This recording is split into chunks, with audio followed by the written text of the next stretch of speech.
See a bell housing, pressure plate.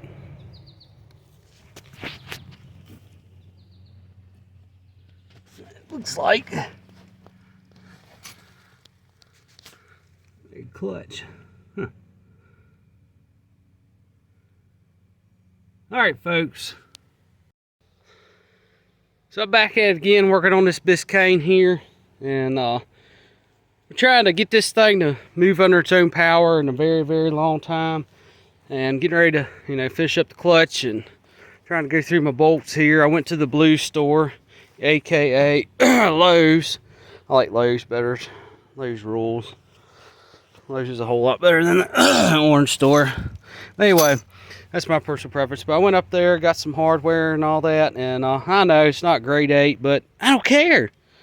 So I wanted some hardware, and we got our bolts there for our pressure plate and all that good stuff. So we're gonna get this thing bolted up. I'm gonna bolt the bell housing up. Our bell housing, the pressure plate, and the clutch and all that is 10.5-inch clutch. And all that came off my 283 that was in my Chevelle. And like I said, that 283, I want to do something with it and figure out something with that. But we're actually building a 94 TBI for it, so we won't really use any of this anyway. And I'm thinking serious about putting a Muncie 4-speed and all that in. I think I'm going to end up doing that. But working on this Biscayne and getting it all straightened out and all that, and trying to make this thing move under its own power. So, it's not a big deal. But this is 10.5-inch clutch. And not sure what was in it originally, probably 10.5. But it did have a 235 in it. But got the flywheel and that clutch, all that good stuff. Got everything lined up real good. And we're going to take and get this thing put back together here, and we're going to make it move under its own power for real. So when I had the 3-speed in here, I had pulled it out. I just, threw the bell housing in there and just threw the 3-speed in it, so my motor, wouldn't be leaning backwards there. But that's the 3-speed. I got a brand new mount on it and all that good stuff. It should be a good 3-speed, and I might have to pull the side cover off and put a gasket on it or something like that. If I got to pull back out and put an input shaft seal in it or anything like that, it's not a big deal. But I've just tried to straighten it out here. I did clean the transmission mount and all that up, so I got to paint that yet. But we're definitely getting there. So I want to get this done, get the motor, get the transmission back in here. We are going to have to figure out something about a dry shaft. So that's unfortunate, but this car was a 3 on the spree, 3 on the tree originally anyway. And but I had to go through and figure out what's what. But long story short is that is a long tail shaft there, and then this car had a short tail shaft on it, so it's a little bit shorter than that. And I believe it was actually called a Muncie 318, and that's what was in here originally. But that's what I'd like to put back in here, but I'm not too worried about it. But we're just trying to put this thing back together, because like I said, this is all temporary. And we're just trying to get it back together here just to be able to move it around. And I got to put all the steering and all that stuff back on. I'm going to do that. And while I got the front clip back off of it, we're going to have to get this front clip wrapped up here soon though, because it ain't going to be too much longer. Another few months it's going to be winter, and I don't want my motor to get ruined. I know that's just kind of a turd 305 here. It ain't nothing special, but still, I don't want it to get ruined. But I'm going to have to do something with it. But I really don't like it sitting the way it's sitting. But, that's the best I can do right now. And like I said, it's a 305. It ain't nothing special, so I'm not that worried about it. But still, I don't want to be open to the elements. So I'm going to get back at it here and get this 3-speed and everything back in here. And we're going to get this clutch linkage, all that good stuff hooked back up on here. And then once we get that done, I'm going to probably start. We got 2 things we need to do. We need to get the front suspension rebuilt on the front of this car. And that's going to, hopefully it ain't going to be like the Edsel and have a bunch of nightmares trying to find stuff for it. But I'm going to put new upper lower ball joints on it, new coil springs on it, all new bushings on it. And we are missing some of the suspension, but I do have everything. And I'm hoping these drums, they might turn. We'll have to see. But if not, it's not a big deal. But these drums you want to be careful about, because And I believe they come off. Yeah. They do slide off, but you want to be careful about that. I'll probably just pull the whole hub off because I just don't want to risk, you know, damaging anything. So I believe these are 2.5-inch brake shoes, but that's where we're at. Alrighty, so I got the pressure plate, got everything bolted up real nice, and I got to torque everything down to spec here. It's supposed to be 35 foot-pounds, but the flywheel bolts are supposed to be 65, and then the pressure plate's supposed to be 35. That's what it's calling for. But you want it to where you put this tool in here, you can slide it in and out very easy. So that's what you want. I mean, I can pull that thing right on out. It's lined up perfectly.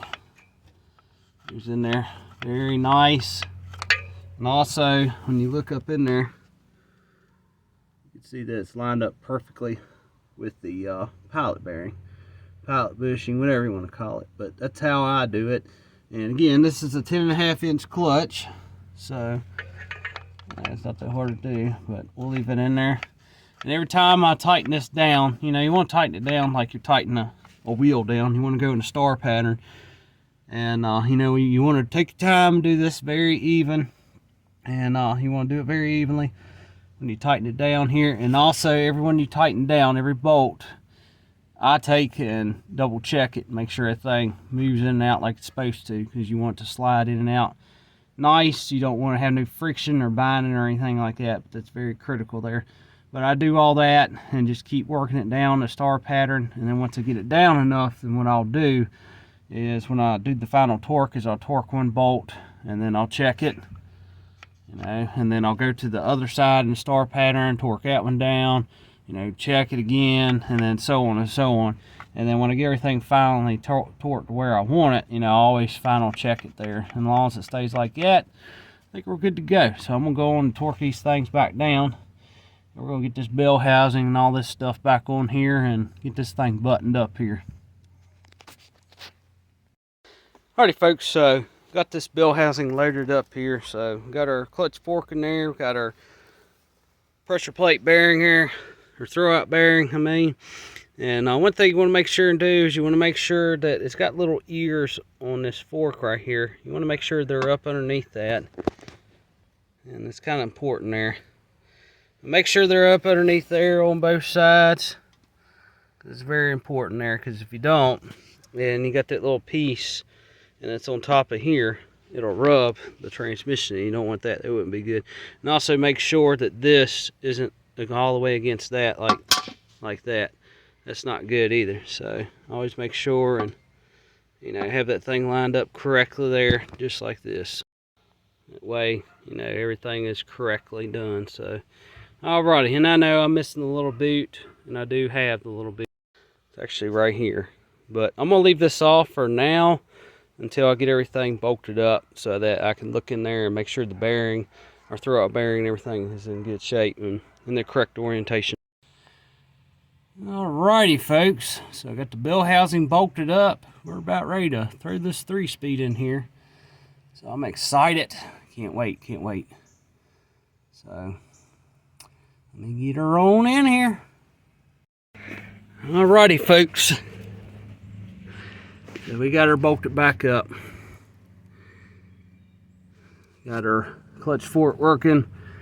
That's working pretty good. I gotta hook it up, but it's gonna be awesome. I think I'm about to get shorter bolts for this case right here, but they worked. But yeah, I'm happy with it. So look pretty good. That new mount, all that's in there. Got our mount back in. I got to get the hardware for back here yet, but I just threw a couple bolts back in it. That's the ones that were actually in it. But I'm gonna paint this mount as well. But it's in here. That's the main thing. So I'm happy about that. I probably will pull this side cover off. And just, it's a good 3-speed. I've already had the side cover off, but I had to pull it off anyway.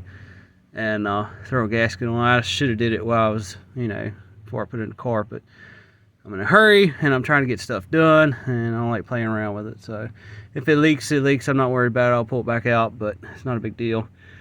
But I just wanted to show this, and we did have to remove our starter. Actually because our starter will not fit. So we had to remove that. That's for a 168 tooth, so I'll have to get a different starter. This is this right here is a 153. So we got her in, So got her in about, I'm gonna say maybe probably about an hour and a half, 2 hours it took to do this. I mean, this is me laying on the ground too, so I laid a blanket down. But alrighty, so we got our 3-speed back in, and it's in for real this time, so I'm excited. So I will see y'all later, and don't forget to like, comment, and subscribe.